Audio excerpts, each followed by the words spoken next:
Olá pessoal, sou o professor Rodrigo e continuando com essa série de vídeos sobre campo elétrico, hoje a gente vai falar sobre o campo elétrico uniforme.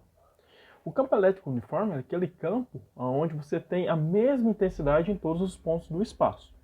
Geralmente, para você conseguir o campo elétrico uniforme, a gente produz ele através de duas placas carregadas paralelas. Então seria algo mais ou menos assim. Então aqui eu terei as duas placas paralelas carregadas, né? Essa daqui com a carga positiva e essa aqui com a carga negativa. E aqui eu tenho as linhas de força entre essas cargas. Se eu pegasse e medisse o campo elétrico em qualquer uma dessas regiões aqui, como por exemplo, nesse ponto aqui P1, ou no ponto P2, ou até mesmo no ponto P3, a intensidade no meu campo elétrico ela seria a mesma em todos esses pontos. Então, tanto faz eu pegar no ponto P1, no ponto P2 e no ponto P3. Lembre-se que esse conceito aqui de campo elétrico e linhas de força, ele se correlaciona com a densidade de linhas que você tem numa dada região. Observe que essa densidade aqui é constante. A mesma quantidade de linha que eu tenho aqui, por exemplo, se eu pegar uma superfície aqui imaginária e traçar uma superfície aqui neste ponto, e aqui traçar uma superfície do mesmo tamanho, pegar a mesma área aqui, note que a mesma quantidade de linhas que eu tenho atravessando nesse ponto vai ser a que eu tenho nesse segundo ponto aqui. Ou seja, a densidade de linhas de campo ela é igual em todos os pontos entre essas placas. Por isso, o campo elétrico também ele vai ser o mesmo em todos os pontos dessa placa. Ele vai ser o mesmo em intensidade, direção e sentido. Note que aqui eu tenho as linhas divergindo, né, saindo da carga positiva, ou seja, da placa positiva, e chegando aqui na placa negativa. Aqui agora eu tenho uma distribuição de cargas. Agora eu não tenho mais uma carga pontual. Eu não tenho mais uma carga pontiforme, sim uma distribuição de cargas. Por essa razão, essa equação aqui que a gente viu,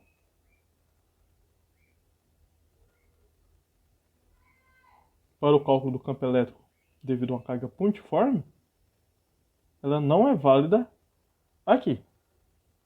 Para você obter o campo elétrico agora, você vai ter que utilizar aquela relação, que diz que força é igual a carga, ao módulo da carga, vezes o campo. Então, em resumo, a gente diz que o campo elétrico uniforme é aquele onde o vetor campo elétrico é o mesmo em todos os pontos. E a gente vê que esse vetor tem a mesma direção, sentido e intensidade em cada um dos pontos. As linhas de força que representam esse campo elétrico uniforme, elas vão ser retas paralelas e vão ser igualmente espaçadas e vão possuir o mesmo sentido. Então aqui a gente está vendo que o campo elétrico é uniforme entre duas placas paralelas eletrizadas. No entanto, isso só é verdade quando a gente tem placas muito grandes, placas enormes. A gente diz que essas placas elas tendem ao infinito. O que seria isso, tender ao infinito? Seria como se você pegasse uma placa e se aproximasse muito dela, visse só uma região bem próxima da placa.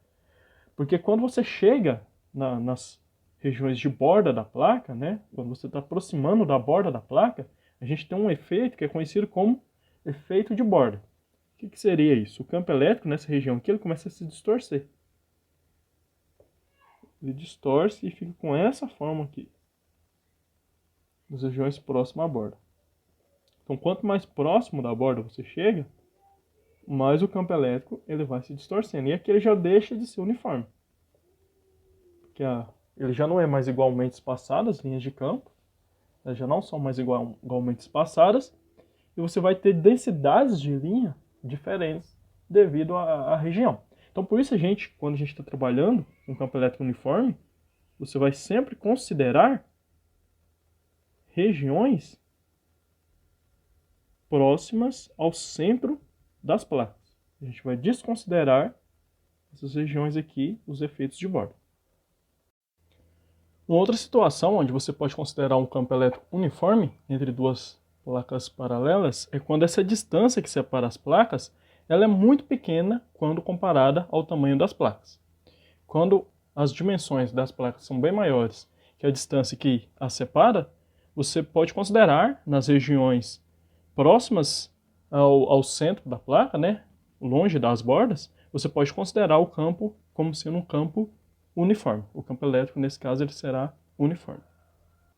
Então vamos trabalhar com esse exemplo aqui para a gente entender um pouco mais esses conceitos de campo elétrico uniforme e como que você vai ser cobrado em vestibulares, em provas de concurso, utilizando esse conceito.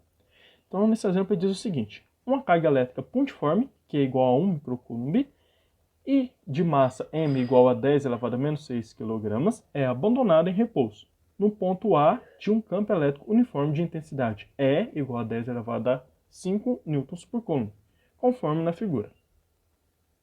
Determine. Letra A. A intensidade da força elétrica que atua em Q. Então vamos primeiro resolver aqui a letra A. O que o exercício nos diz? Que a nossa carga ela tem um valor de 1 vezes 10 elevado a menos 6 coulombs. A massa dela é igual a 10 a menos 6 quilogramas. Ele fala que ela é abandonada aqui no ponto A. Então você solta a carga aqui no ponto A. Se ela é abandonada, a velocidade inicial dessa carga é igual a 0 metros por segundo. Ela foi abandonada, foi deixada lá. Então a velocidade inicial é igual a 0 metros por segundo. Ele fala ainda que o campo elétrico uniforme ele tem um valor de 10 elevado a 5 newtons por coulomb. E aqui está a figura representando isso. Então aqui você tem um campo elétrico, nessa direção e sentido, né, direção horizontal, sentido da esquerda para a direita. E aqui você tem os pontos A e B. Na letra E, pede para a gente determinar a intensidade da força elétrica, que atua na carga Q. A gente sabe que a força elétrica se relaciona com o campo através dessa equação. Força elétrica é igual a carga vezes o campo elétrico. Como é que é a intensidade? É o módulo dessa força. Então a gente tem que força elétrica vai ser igual ao valor da carga, 1 vezes 10 elevado a menos 6, isso vezes o campo. O valor do campo é 10 elevado a 5. Com isso, a minha força elétrica ela vai ter uma intensidade de 10 elevado a menos 1 newtons por coulomb. Ou, você pode escrever também que sua força elétrica é igual a 0,1, aliás, newtons, né? Agora estou falando de força. Você pode escrever também que sua força elétrica é igual a 0,1 newtons. Então, a força elétrica que está atuando na carga, quando ela foi abandonada aqui, então se você abandona a carga aqui no ponto A, lógico que você vai ter uma força aqui. Como a carga ela é positiva, então a força está orientada na mesma direção e sentido do campo, né? A direção sempre é a mesma, o sentido que pode mudar, então o sentido ele vai ser o mesmo do campo. Então a sua força elétrica aqui vai estar empurrando a carga de A até a direção de B aqui, né? E com isso, ele perguntou qual que é a intensidade dessa força, a gente viu que a intensidade da força é de 0,1 newtons, ou seja, essa força elétrica ela age com a intensidade de 0,1 newtons nesta carga, nessa posição. Na letra B, ele pede a aceleração do movimento de Q. O que vai acontecer? Você joga a carga aqui, solta ela aqui, essa carga ela vai começar a se movimentar. Pense da seguinte forma, imagine que ao invés de você ter um campo elétrico aqui, você tem uma correnteza de um rio. E você, ao invés de ter uma carga elétrica, você tem aquele seu barquinho de papel. Você vai lá e solta o barquinho de papel em cima da correnteza. A primeira pergunta, o exercício perguntou qual que é a força sobre a carga. Nessa nossa analogia aqui, seria qual que seria a força que a correnteza está exercendo sobre o barquinho. A gente obteve. Na segunda analogia, quer saber qual é a aceleração da carga, né? Na segunda questão, melhor dizendo. Na nossa analogia, trocando a carga pelo barquinho, seria qual que é a aceleração que esse barquinho vai ter ao ser colocado em cima da correnteza.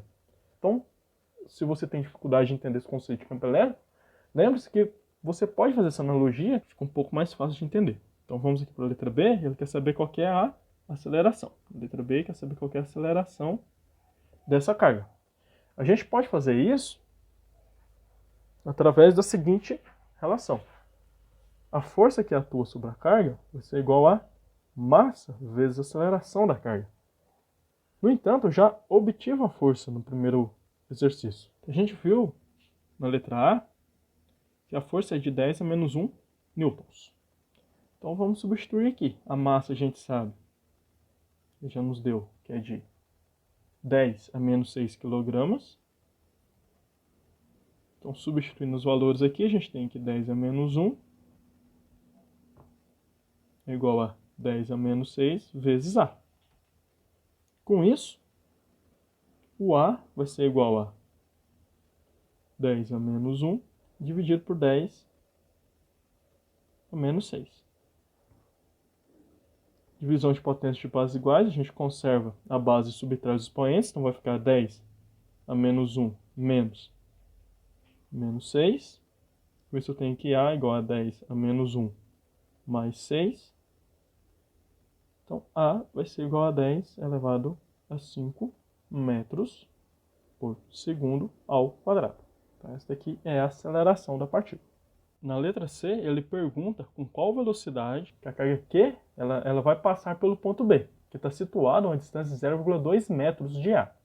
Então, o que acontece aqui? A gente tem aqui